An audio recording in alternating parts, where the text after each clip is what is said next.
OWFA, where people tell us about life in the diaspora. Our guest today is the barrister, the solicitor, the counsel, an advocate, a lawyer. Oh my goodness. How many names? You wear a lot of hats now, so we have to The same thing. give honor. Now that's Give sorry. honor to honor is due. Okay. Okay. Welcome to our show. It's great to have you here. Thank you for inviting me. It's an honor. This is random. What was the best part about last week? About last week. Yes. Last week is like This Monday to Friday that we just that's still this week now. Okay, Okay, we're not- this we're not week. fantastic. Okay. The best part of this week.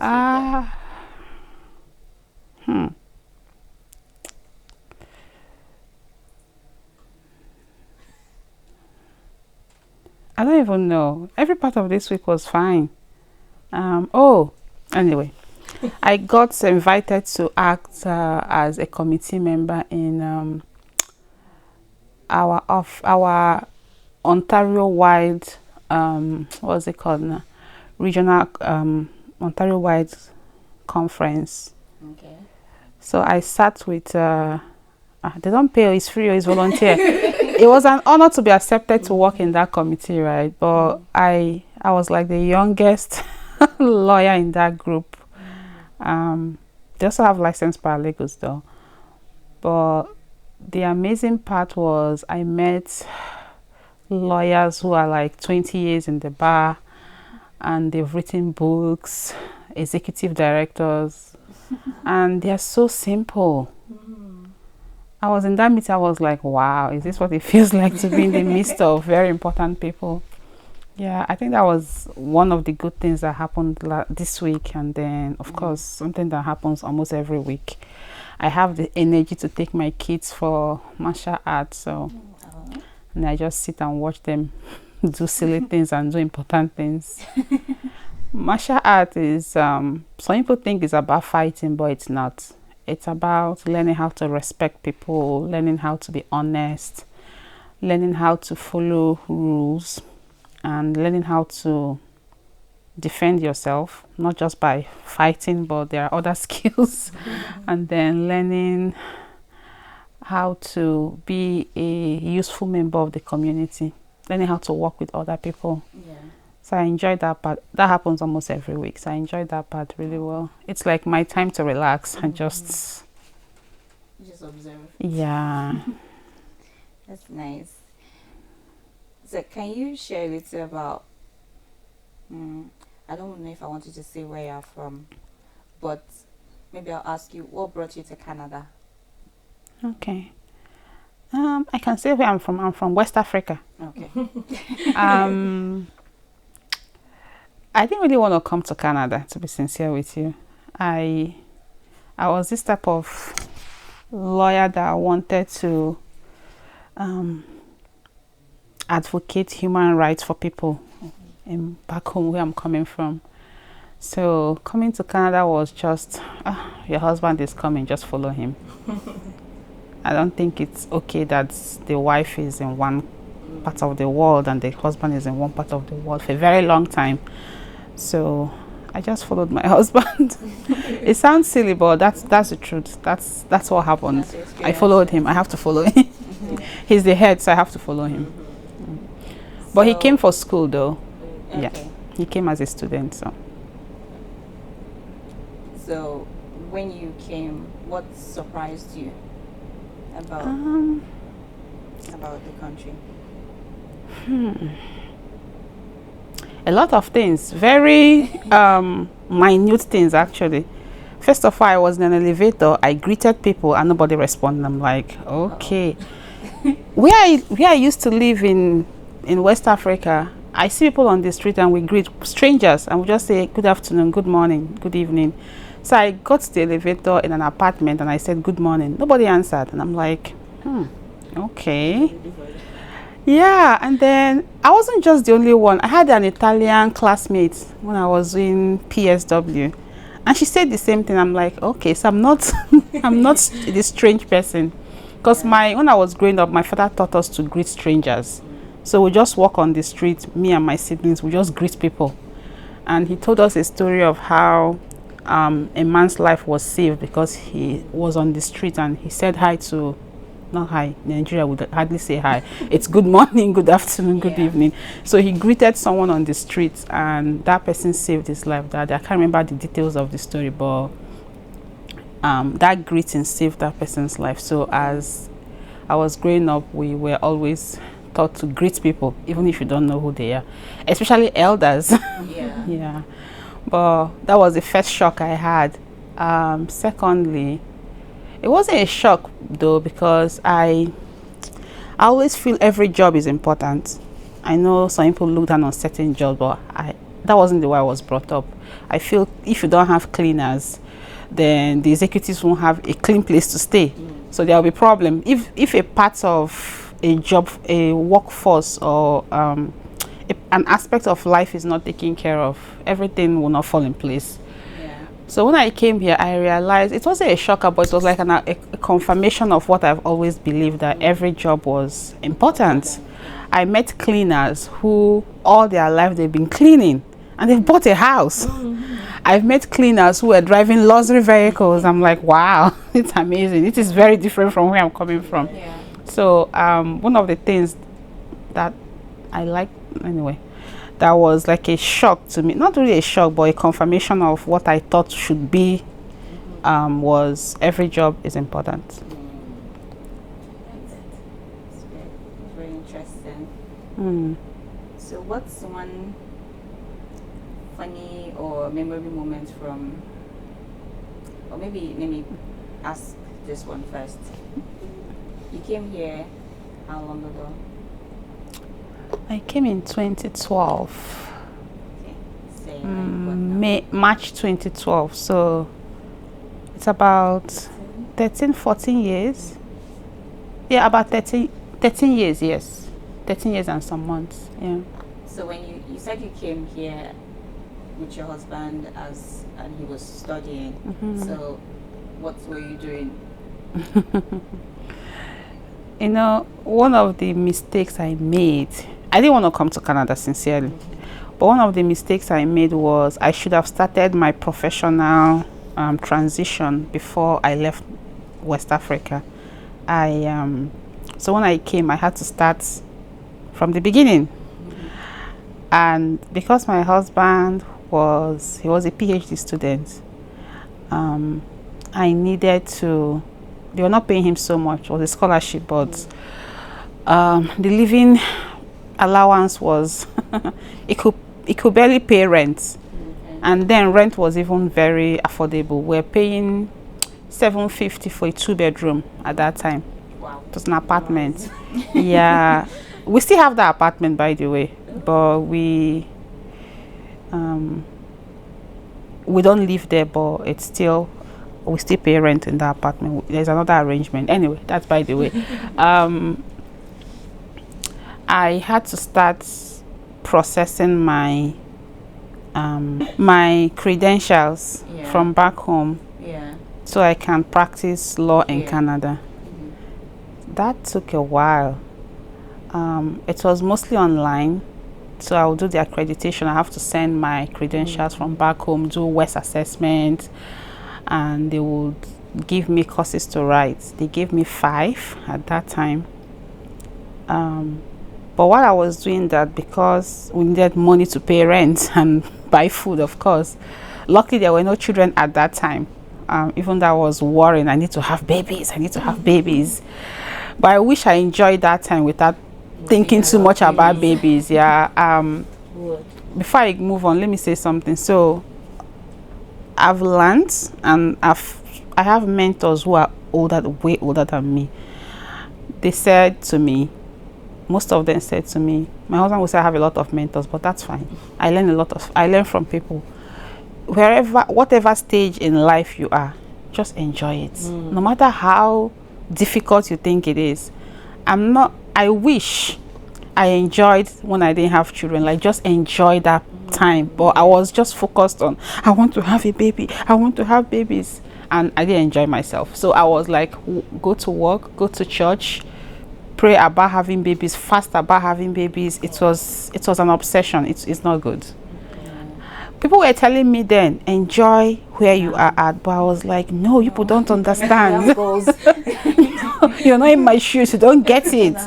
Because I'll see Facebook. Then I was a little bit active on Facebook. I wouldn't post, but I would be watching people's stuff on Facebook. I'll see my friends having babies. I see people I was older than having babies, and I was just like, oh God, when? But I wish I had listened to those who were telling me enjoy the moments. But so now I'm enjoying the moments. No matter how difficult it is. It's not about because nobody has arrived. Some people think they've arrived. No, there's nothing like I've arrived. We're still working towards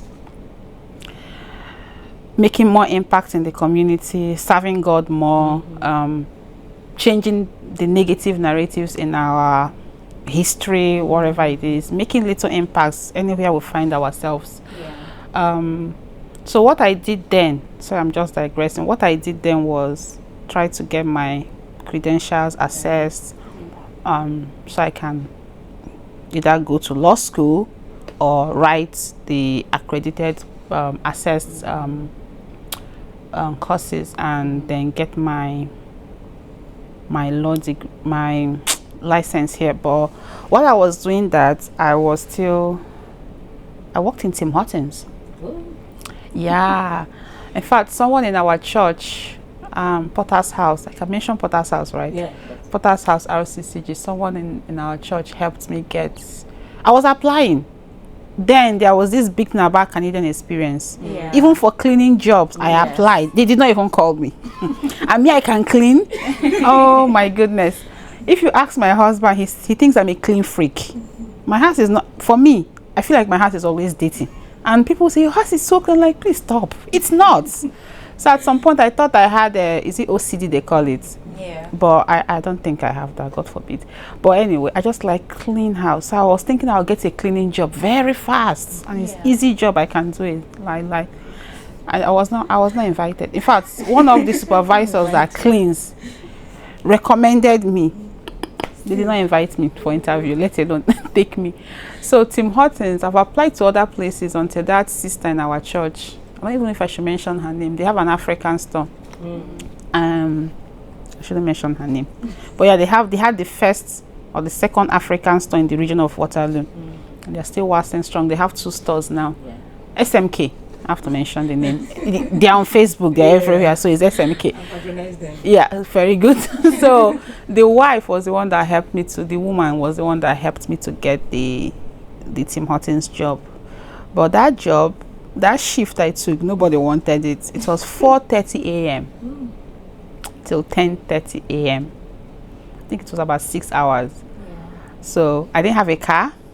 We had one bicycle that my husband's colleague gave to him. Bicycle. You know, where we are coming from, if you have a bicycle, like a poor person. Was this in the summer or in the winter? This was in March.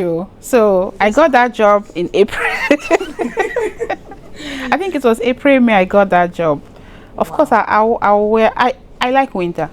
So that one is, oh yeah, I love winter. Winter is like my favorite. I hate summer. Yes, when I say it, my son says, "Mommy, don't say that. Hate is a very strong word," but I that's how much I don't like summer. I love winter, so it wasn't a problem for me. But yeah, I had to drive my bike. And the funny thing is, my husband will follow me on foot. Take the bike back. Yeah, because there's no bus at 4:30 a.m.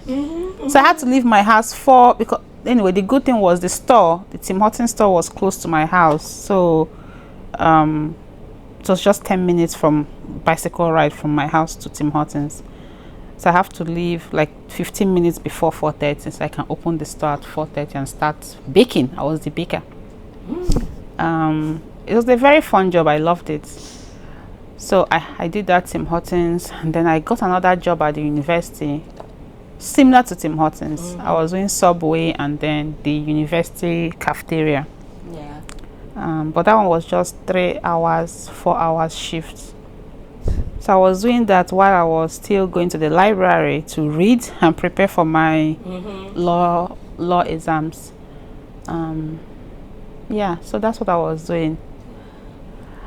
So did you, when you were coming, like before you came, did you want to, I know you said you were not really interested in coming, but did you want to come and practice law here?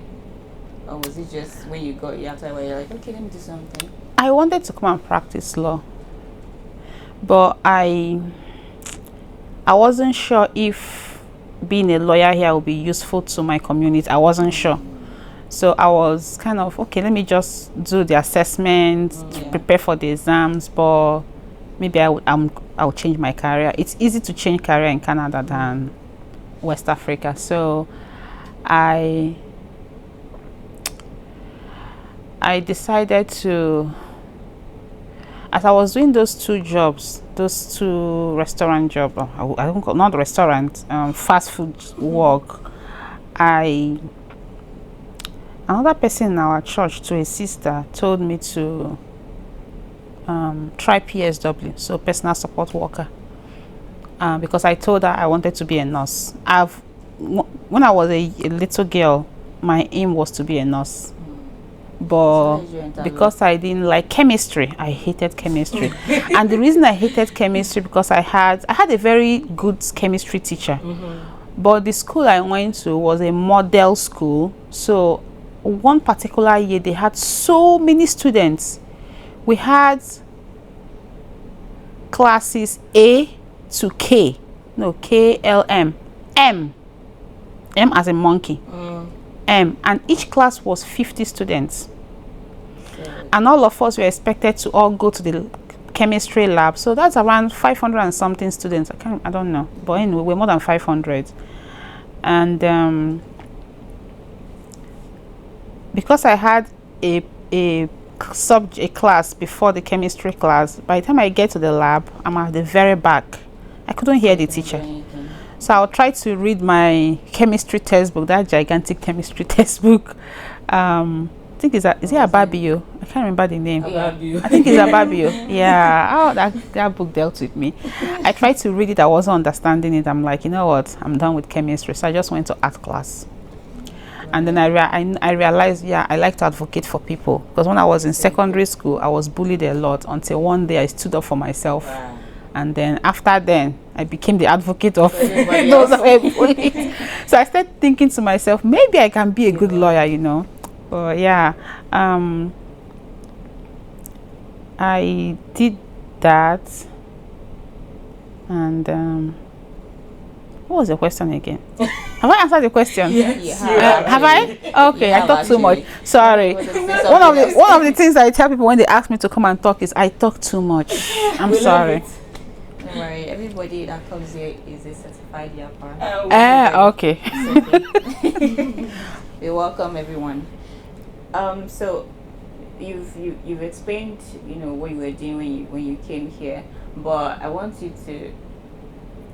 How long did it take to get to the certified level? Like from when you started everything? How many years? 9 years. 9 years because I didn't have someone to tell me what to do, or someone to guide me, so to say. I met one lawyer from West Africa, but I didn't get the direction I needed from her. I finally got direction when one of my husband's friends in another province sent me a link for a mentorship program that was organized by people from West Africa. So I joined that program.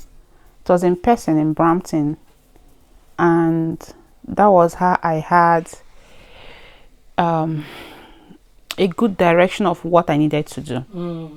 But people who are coming to Canada now, they are I think they are lucky and blessed because there is a lot of presence, a lot of guidance everywhere. In 2012, we didn't have that. It was, I was looking for lawyers to talk to. I was looking for lawyers to talk to. I couldn't find you think any. that it would have taken you like a shorter, like you would have been shorter, I- much shorter if. I think so, but again, I think what I did, I became a PSW. It was miraculous how I even got into the program.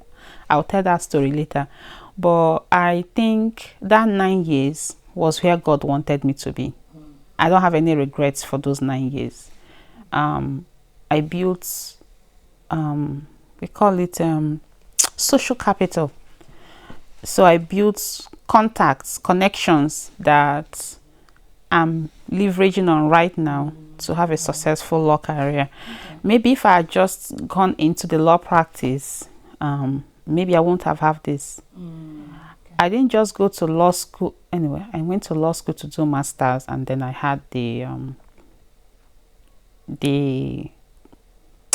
necessary credentials to write the bar exams, because you still have to write the bar exams. Yeah. I feel the bar exams were easy Compared to compared to West Africa. Okay. I think they were very easy compared to West Africa, actually, because it's open book. I hate open book, by the way. I don't like open book because The answer is in there. yeah, the answer may be there, but who has time to start flipping pages? I don't. And you have limited time to write the exam, so you don't have time to flip pages. But we have indices that we use. So anyway, I'm not here to talk about bar exam, but I had to figure out a way to do the open book and do it perfectly. I don't know if it was perfectly, but I passed. That's what matters. Yeah, so I don't have any regrets for those 9 years of waiting. Everybody has a different path. So I can't follow another person's path. It may not work for me. It's for an individual to understand what God is calling them to do.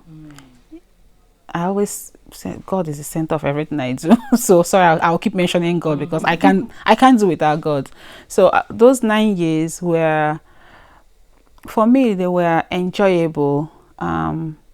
Just the only regret I have is I shouldn't have been focusing on having children. Maybe I should have enjoyed those single moments. But anyway, I think the 9 years wasn't a waste.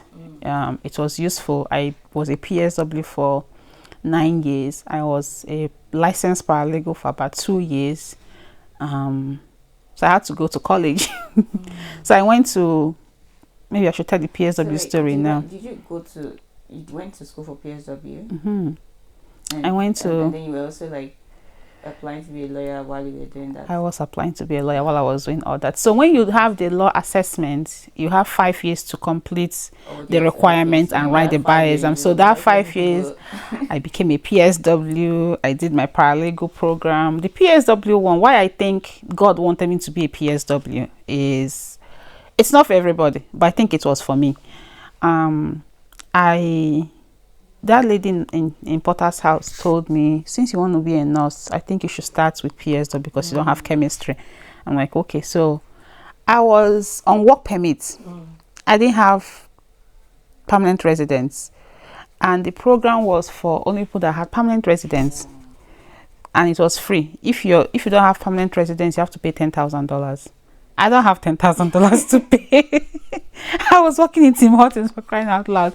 Anyway, so I went. She just said, let's just go. One afternoon, she just came to my house. Cynthia, let's go. Okay. I'm like, do I really want to go? Okay. So we went. I went to meet the director. So one thing about here and about life generally is being bold to ask questions. So when I was going to meet her, she was like, no, come back. I'm like, no, that's the director. I'm going to ask her if I can do this PSW for free. So I went, I asked her, I can't even remember her name. I used to remember her name a lot. She was like, you have work permit, so it's okay. You can apply. I said, but I don't have money to pay for the 10. I can't afford the fees. She said, no, it's free for everybody. I'm like, are you sure? She said, yes. So I showed her my work permit. She looked at it. She turned the back. She looked at, yeah, he's fine. just apply online and then register. I'm like, okay.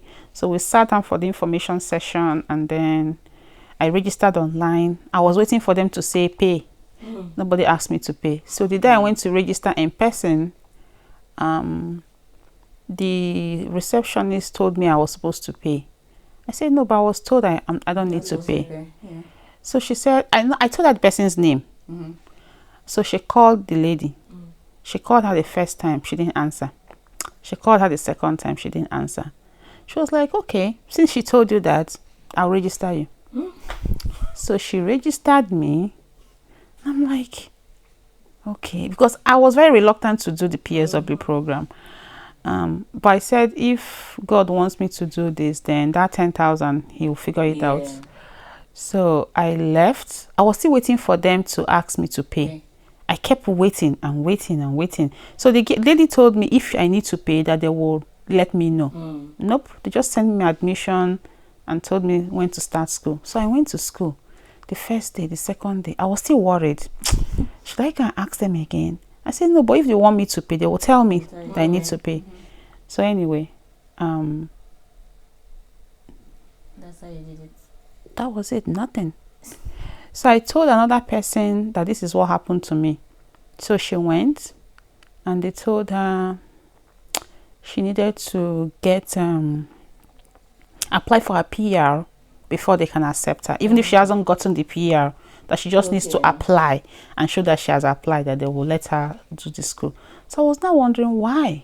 I don't understand why. Maybe there is a reason, there is a policy that I don't know about, but I don't know. So I later became a trainer of PSW. So I was not training other PSW. So they call them, there's a very important name they call us. I can't remember the name. I can't remember. If I remember, I'll tell you. But there was a name they called us as trainers. Wow. So I enjoyed being a PSW, and I know several of my clients, when I see them, the next time they will call the office and say, please, can you send back that PSW? I really like her. Of course, I had some clients who were outright racist. I had some that will say West Africans are stupid. Ask me if we live on trees. I'm like, oh my goodness. I don't know if they were joking or they were serious. But anyway, I will tell them I'm actually a lawyer in Nigeria. And then that will change everything. I don't know why some people are like that. Yeah. And they will not start respecting me. It didn't make sense. But anyway, that's what happened. It was a good 9 years, in my opinion. So you knew that your long-term goal was to still be a lawyer. So in that period where you were doing PSW, did you think, no, I'm not doing it again, let me just... I did not, PSW. Actually. Which is, so but after... you also had the idea of being a nurse. Yeah, I did. And I tried to find out what I needed to do. I know some of my friends started going to college for nursing. I wanted to join them, but for some reason I didn't have motivation to do it. And I don't know why. But while I was a PSW, I wasn't even thinking about law anymore until when my husband's friend told me about the link for the mentorship program. And then it's like I woke up. But even as a lawyer, I was still doing PSW. You may not believe it. I still did PSW for another, from 2021 until I think April 2022. I was still with PSW, even though I was a law student and I was working in a law firm. I still did my PSW. I did early in the morning and late in the evening. That was how much I loved PSW work. I was doing 6 a.m. to 9 a.m. and then I'll do 5 p.m. to 11 p.m. in the evening. Wow. And then the next day I'll go to the office for law job. People should not do that. In that whole 9 years that you were, working on being a lawyer, you had children. Yeah, I had 3 children. You had 3 children. How were you working with that? So, I don't advise people to do what I did. Everybody needs to know what they can do. Okay, I I had 3 jobs as a PSW. I was Like you're doing, working for 3 different companies? yep. I had an overnight shift. What time was it? I think it was 11 to 7. And then I had, sometimes by 7 o'clock, I will get a call from my other job that somebody called in sick. Can you help us? And because where I did my overnight shift was just close to the retirement home they wanted me to go to, I'll just drive down there, do all the morning care, and then go home and sleep. Yeah. My husband was very helpful. He was still in the university, so his work was a little bit flexible. He would take care of one of the child. Then we had one child. He would take care of the child while I'm at work at night. Okay. And then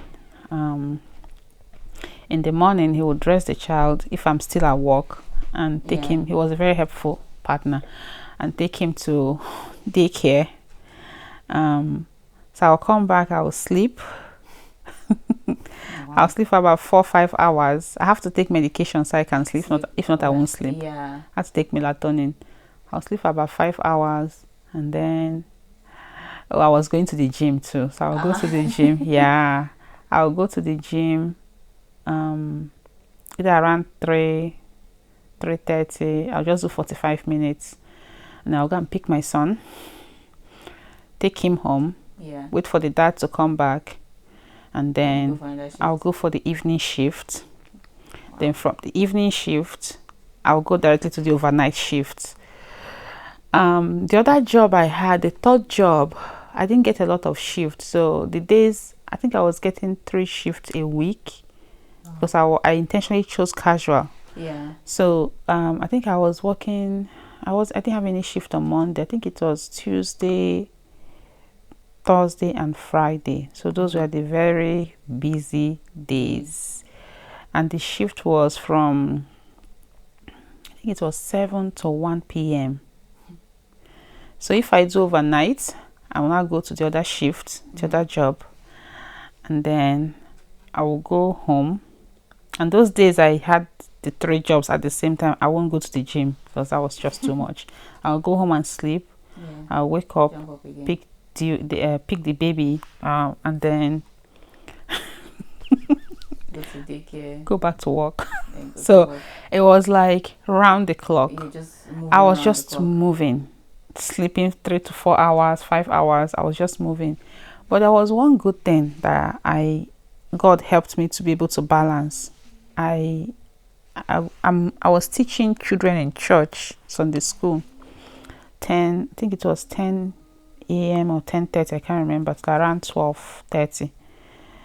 So I always made sure I don't have any shifts within that time. There were some times I had to take my clothes to work, my church clothes to work, and I would change in my car. It's so funny. I still remember those days. It was so funny. I'll change in my car. I'll go to church. I will teach. I will do what I have to do in church, and then I'll go home, sleep for a few minutes, few hours, and then go to work. Yeah. That wasn't a very good thing. There was a day I left my car on and went upstairs. So I parked my vehicle in the parking lot, left, it happened twice, left the car on, open and on, and went upstairs to sleep. Wow. The luck I had was nobody stole my car. It was very easy to steal my car at that point. 2 times. Wow. So that's when I started telling myself, you're doing too much, slow down. Slow down. But I didn't know how to rest, and that's not good. People should learn how to rest and when to say it's enough. I think maybe because my focus was on making more money and having children. That was just my focus. But now I know better. Because the more money you make, the more taxes you pay, which is okay because we see what they're doing with the taxes. But you put a lot of pressure you put a lot of pressure on your body, and then you would think it may not affect you. It affects some people, long term. Maybe not at that point, but after a while, you start feeling, Start to tell. your body will start complaining. It happened to me, so I know. So do you, what's now that you're a lawyer, what's something that's surprising that helps you? Oh, I was going to ask you also that, you said something about doing fulfilling work when you were back home, something about advocating for people. Yeah. Are you able to do that here now? Here, yes, I'm doing it. So is it a lot more than, do you think you have more impact, or you make more impact here that you would have back home? I think so. Why I think so is that the system here helps you thrive if you want to. There's a structure. Yeah, so there is systemic structures here. The law is, of course, we need law reforms every time, but I have things about the law here that I feel needs to be changed, and I've done a few advocacy trying to see if some of those laws will be changed, especially in housing. But anyway, I feel I know I'm making the advocacy I wanted to do back home. I'm doing it here. I started thinking of how I'm gonna also do advocacy back home. I do a little bit, but not. So you still think about doing stuff back home? I am doing stuff back home, but like, not working as a lawyer back home. No. I'm not working as a lawyer back home, but I'm working as a community advocate back home, and not anyway. It's not a big deal, but I'm supporting agencies NGOs that do community advocacy back home, community education. But I don't know. I'm thinking that I need to do more. And I'm asking God, what do you want me to do? Because if I do it on my own, I don't know how that's going to be impactful or successful.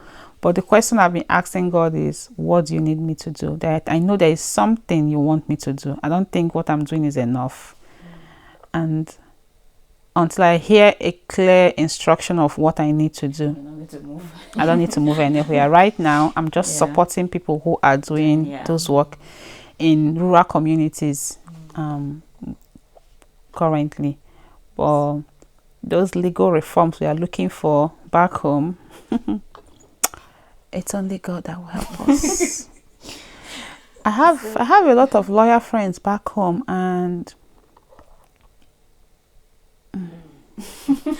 I can't say anything. It's everybody, they're just struggling to help as much people as they can, but what we need is more systemic change for things to work. So anyway. Do your children know, they are very aware what you do as a lawyer? Oh yeah, they know. They know what you about it? They asked me, in fact, at some point, one of them started dressing like a lawyer. Yeah. So how did they react to like what you do, like just dressing up? Like, they ask you like any questions? No, they're still kids. They don't really ask, but I know sometimes they'll ask, how are you helping people? What are you doing? Can we come and watch you help people? Things like that. And then one of them told me they want to be a lawyer because they think I'm a lawyer, so they want to be a lawyer. Why the other two are like, no, it's too stressful. You're always reading. You're always writing arguments. No, it's too much reading, too much writing. No. But anyway, yeah. I think being a lawyer is more of, are you ready for the challenges? Are you ready to keep reading all your life? Right. maybe if I was to choose. Anyway, I still love being a lawyer. Yeah, it's just that there's a lot to be done. There's a lot of work as a lawyer. What's something that's surprising that you do at work that also kind of applies at home? Negotiations. Negotiations. And this may sound strange, but anyway, I don't know if it's strange. You know, people view lawyers as arrogant, too knowledgeable, but you know, we're all humans. Yeah. And I think that narrative is changing. Since I came here, I realized that lawyers are not as arrogant as we think back home. Maybe the ones back home are, I don't know.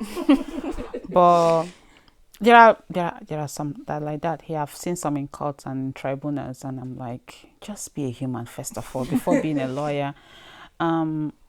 So what I've really learned from attending conferences, workshops by the Law Society, it's this profession is a respectful. We respect people.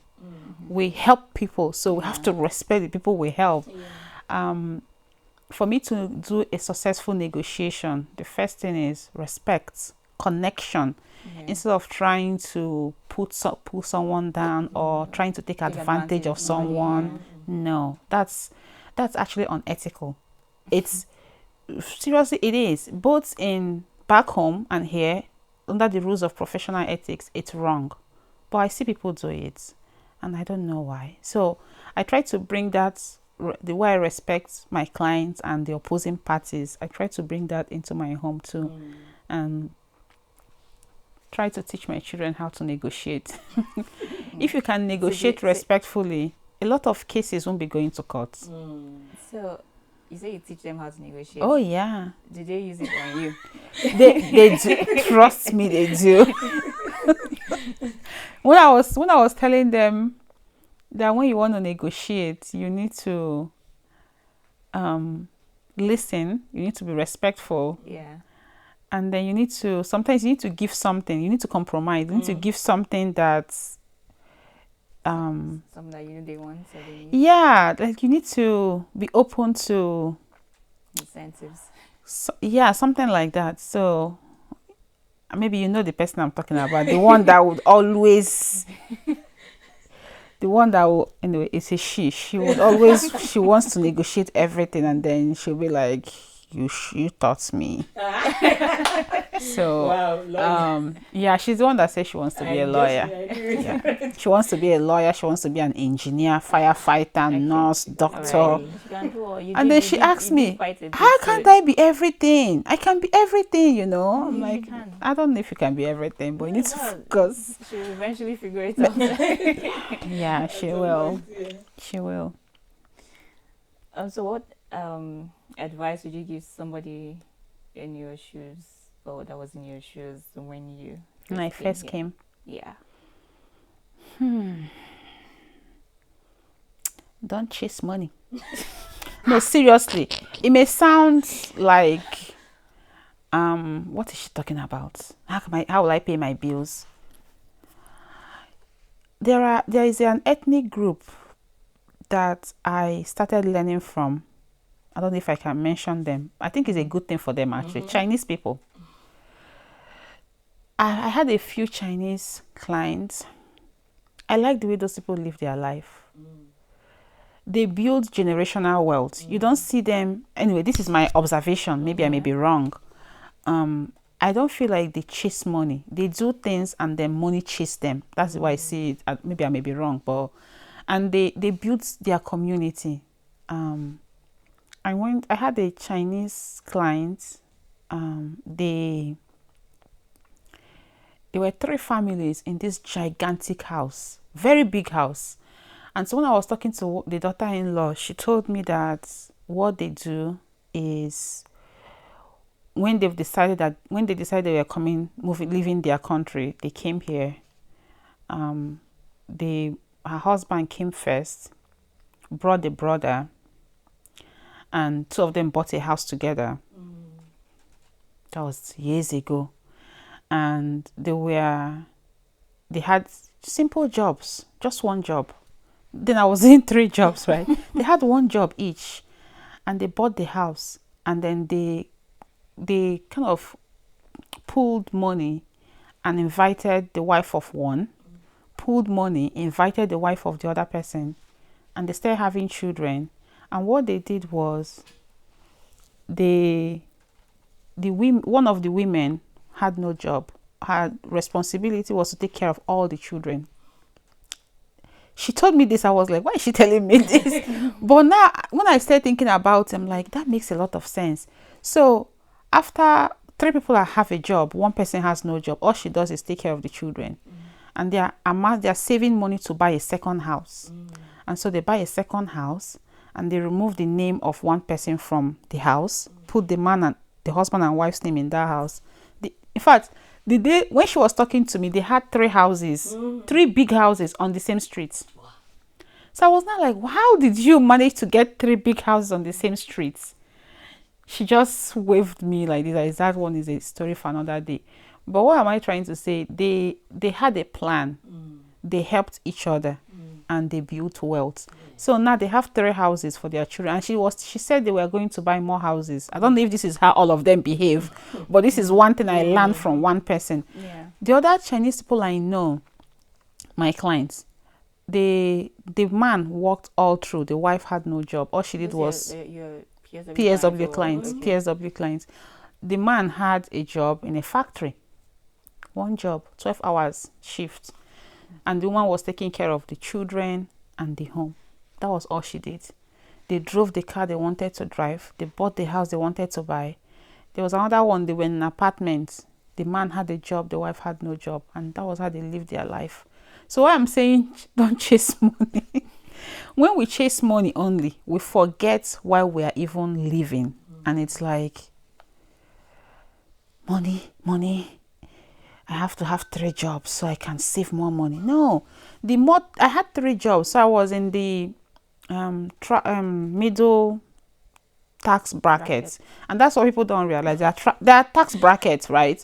That's why some people they have menial job, but they are doing okay. They're not doing fantastic, but they're doing okay. They have a vehicle to drive. This place is not a place you think vehicle is a luxury. Vehicle is a necessity. We want vehicles to go from one place to the other. So they have a vehicle, they have a house, they have food on their table. They are happy. So instead of me then, I was chasing money. I was also chasing God though, but I was chasing money. But I wish I knew that if I do what I'm supposed to do and I'm in line with what God wants me to be doing at any particular time, He will provide for me, and He will teach me strategies of how to make money chase me. I have some lawyers here who, in my opinion, they are millionaires. I don't know if they are, but my opinion, they are. And when I listen to their story, one of them was a PSW for a long time. I don't know, 5 years. I can't remember. She's in Brampton now. She's living large. she's anyway, they call her a pastor, but she's not a pastor. She's a redeemed member too. She was telling me how, when I met her, you know how they say honor people who you want to be like. When I met her, what came to my mind was buy her a wine and give to her so she will just bless you. I don't know where that came from, but I did that. And so she started opening up and telling me how she was able to get where she was. The day she came, she was driving a Mercedes. And me, I love Mercedes. I love Mercedes. So she was just telling her, and if you see her, oh my goodness. From PSW, she was a cleaner and then she became a PSW. And now she's like, maybe if I mention her, people may even know her. But anyway, I don't want to mention anybody's name. So she was telling me how she was able to focus on God, focus on what she wanted to become. And then today, this is where she is. I can't remember the details of what she told me. But I know one of the things I learned from her was focus on God, focus on that career you're looking for, and really make sure you are doing what God wants you to do at any particular time. Okay. And it's not about too much 3 jobs, 4 jobs. It's about finding that one job. That one job that will take care of everything. Yeah, and this is not a place to talk about investment, but the other way people can let money chase them is by doing the right investments. I know people who don't have jobs or they are surviving on his investment. I have a friend.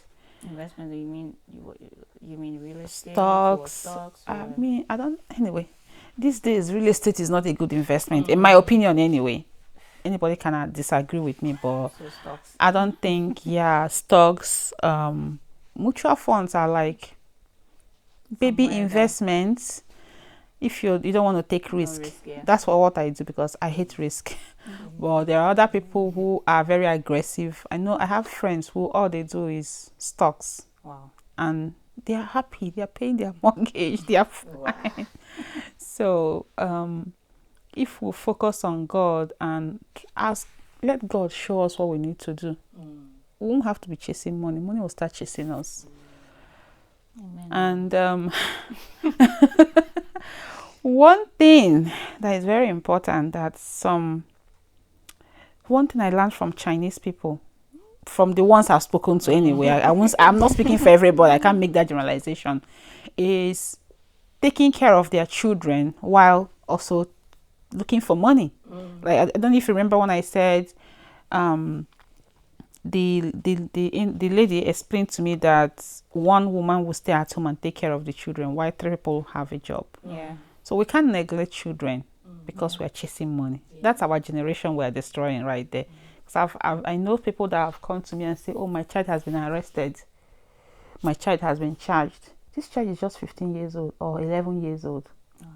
Why? And so I started asking some of the parents, what do your children watch? How long do they have screen? Oh, he has it all day. Yeah. Right. Wow. You can be behind. How would you give a child screen all day?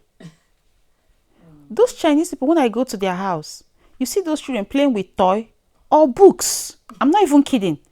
I sat because I went to that family. I was covering for somebody. I think God just wanted me to go to that family. I was covering for a PSW that was on vacation.